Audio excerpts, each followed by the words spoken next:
One hit wonder paint. Video one of a series. First one, how to set up your spray gun.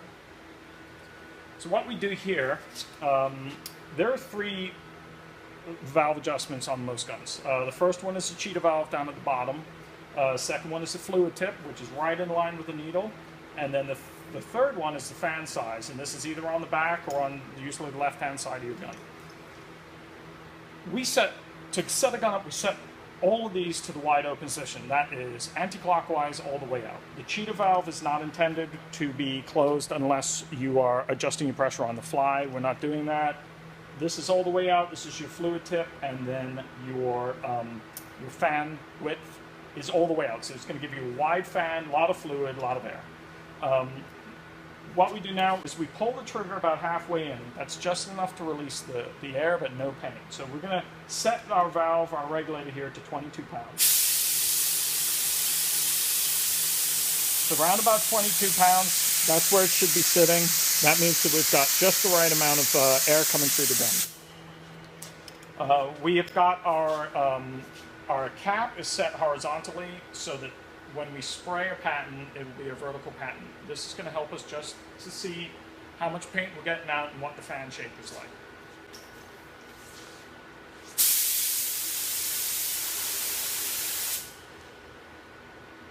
I'm going to do one more of the cap with just slightly crooked. Okay, so what we can see here, the atomization around the edge is really good, but we can see a little bit of a dumbbell shape. Thin in the middle, wet at each end. This indicates either too high pressure, our fan size is set too wide, or we can also adjust that down, which is the way we're going to do it. We're going to begin to wind in the fluid tip. The reason we do this is our dry film thickness on our paint is a lot thicker than a standard base coat. We use very rich pigments, very rich binders. So what we're trying to do is cut this down a little bit. So I'm going to wind the fluid tip in one full turn. So that's one half and another half, and we're going to see exactly the same thing again. Okay, what we've got here is we've totally eliminated this narrow waistband, and we've got a nice oval. This is a really good shape. It's very, very, very finely atomized on the edge. So that's basically, in terms of our adjustments, is pretty much done. The last final adjustment we're going to do, we're going to actually turn our cap so that the cap points vertical, which gives us a horizontal pattern. This is so that we know that we don't have too much paint coming out of the gun. We're going to now spray a horizontal pattern, keep the trigger in for 1, 2, 3, and see how much paint we have running down. We're trying to eliminate any runs at all, any sags, so that you guys know that you're putting just the right amount of paint on. 1, 2, 3. I'm just going to have a look at that.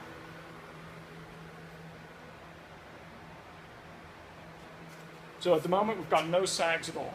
So this is basically what we're looking at. If you can see, I'm gonna actually take the fluid tip out. That one turn again.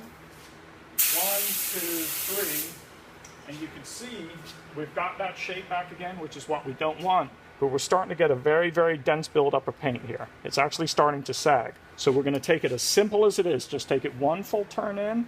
We'll narrow our fan down. It'll get this under control, and we know we're not laying on too much paint. 1, 2, 3. So we're getting about a nice 6 to 8 inch spread right there. We'll just do a quick test just to see about tiger stripes. 3 inch overlap, nice even spray pattern. So that's it basically. Start off with all of your adjustments wide open and gradually just take your fluid tip in until you start to get this nice pattern here. Second most important point is make sure that your gun is clean.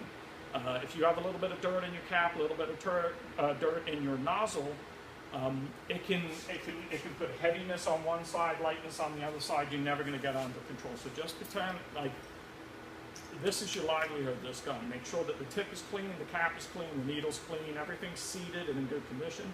The third tip is to make sure that you have a compressor that can deliver enough CFM to run an HVLP gun, which is high volume, low pressure. They use a lot of air. The little Kankei compressors are not going to keep this thing running at 22 pounds for even one stroke. So you want something about 13, 14 horsepower and up, and a good CFM. So just when you're looking to purchase a compressor, just ask the technician there, see what they suggest. And that's it. And we'll see you in the next video.